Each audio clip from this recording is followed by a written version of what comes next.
नमः शिवाय. नमस्कार सगळ्यांना. मी कविता नेहरे आणि तुमचं सगळ्यांचं स्वागत आहे अन्नपूर्णा बाय कविता नेहरे या यूट्यूब चॅनलवर. चला आज आपण बनवूया काहीतरी वेगळी रेसिपी. तर चला आपण सुरुवात करूया नवीन रेसिपीसाठी. चला वेळ न घालवता आपण सुरुवात करूया नवीन रेसिपीसाठी. आज आपण बनवणार आहोत चवदार आणि पौष्टिक हरभऱ्याच्या पानाची भाजी. ही भाजी हिवाळ्यात खास मिळते आणि आरोग्यासाठी खूप फायदेशीर असते. तर चला सुरुवात करूया आजच्या रेसिपीला. सर्वप्रथम आपण लसूण टाकूया एक मिक्सीच्या जारमध्ये. त्यात हिरव्या मिरच्या टाकूया चवीप्रमाणे. तिखट तुम्हाला पाहिजे असं त्याप्रमाणे घ्या. आणि हे जाडसर असं क्रश करून घ्यायचं. मिरच्या थोड्याशा क्रश करून थोडं जाडसर वाटल्या की त्यातच आपण शेंगदाणे टाकून परत वाटून घेणार आहोत. जास्त बारीकही नाही आणि एकदम जास्त जाडही नाही.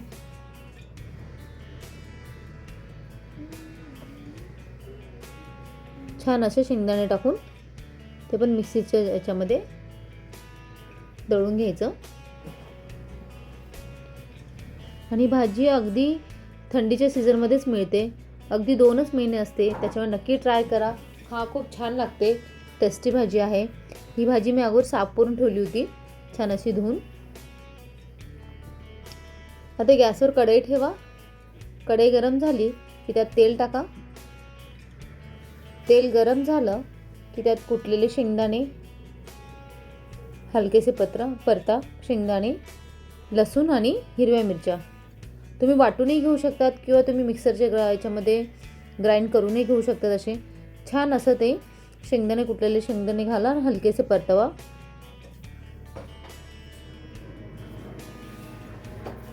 छान असं परतलं की त्यानंतर त्याच्यात आपण टाकूया हरभऱ्याची पाने. छान असं मध्यम आचेवरच परतवून घ्यायचं. अगदी कमी वेळेत कमी सामग्रीमध्ये ही भाजी बनते. खूप छान, खूप टेस्टी लागते. छान अशी ही भाजी टाकून कढईमध्ये टाकून छान 5 ते 7 मिनटं भाजी शिजू द्या. छान असं मिक्स करायची. याच्यात पाणी घालायची गरज नाही आहे. भाजी मऊ झाली की गॅस बंद करायचा. आणि हो, याच्याकडे काही खास टिप मी सांगत आहे. पाणी जास्त कोवळी असतील तर भाजी जास्त चवदार होते. शेंगदाणे थोडेसे खरपूस भाजून घातले तर टेस्ट वाढते. जास्त शिजवू नका, नाहीतर रंग आणि पौष्टिकता कमी होते. ही भाजी भाकरी किंवा चपातीसोबत छान लागते. हरभऱ्याची पाने लोह आयनने भरपूर असतात. रक्तवाढीसाठी खूप उपयुक्त असतात. पचन सुधारते, शरीराला ताकद देते. हिवाळ्यात नैसर्गिक आणि पौष्टिक भाजी आहे. नक्की ट्राय करा. आणि पाणी कशी निवडायची? हरभऱ्याची फक्त कोवळी, हिरवी आणि ताजीच पाने वापरा. फार मोठी किंवा पिवळी पडलेली पाने वापरू नका. भाजी कडू लागते.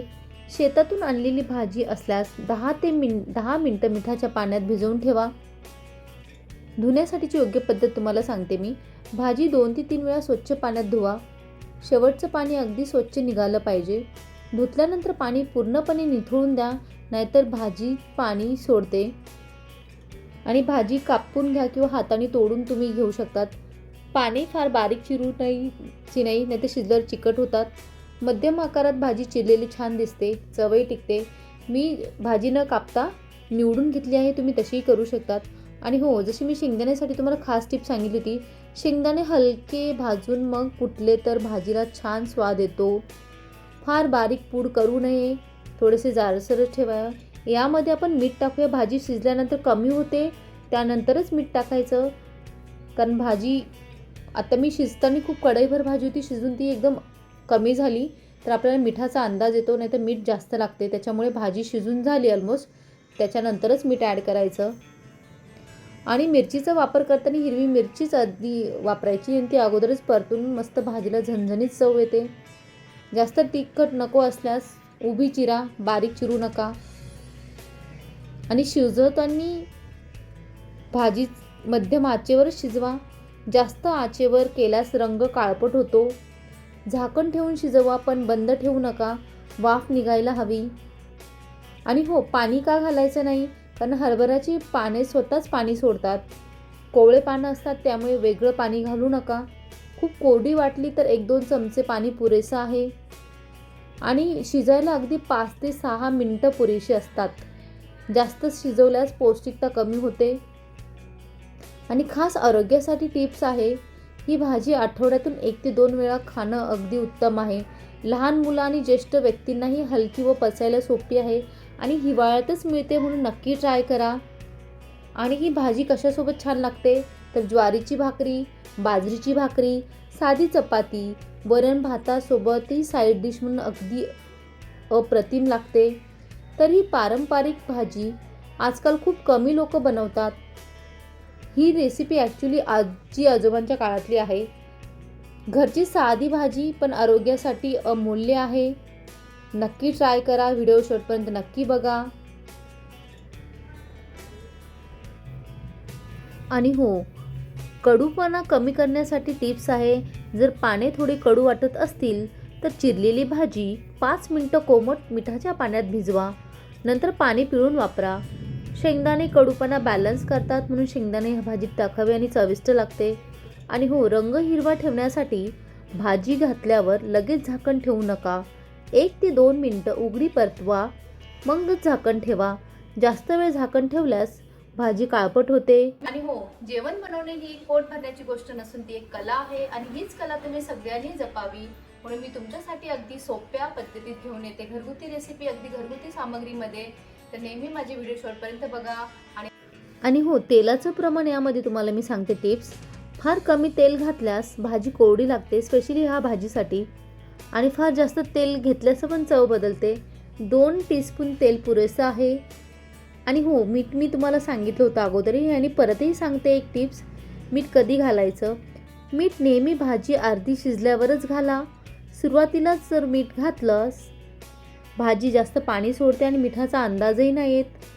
आणि हो, भाजी चिकट झाली तर काय करायचं? जास्त शिजली तर भाजी चिकट होते. अशा वेळी 1 चमचा कुटलेले शेंगदाणे वरून घाला. हलक्या हाताने ढवळा. आणि खास मुलांसाठी टिप्स आहे. मुलांना आवडण्यासाठी मिरची कमी ठेवा. भाजी थोडी खरपूस परतली तर टेस्ट छान वाढते. आणि हो, ही भाजी पचायलाही खूप हलकी असते. आजारी व्यक्तींसाठी खूप योग्य आहे. हां, दुसऱ्या दिवशी जर खायची असल्यास फ्रीजमध्ये ठेवायची असल्यास पूर्ण थंड झाल्यावरच ठेवा.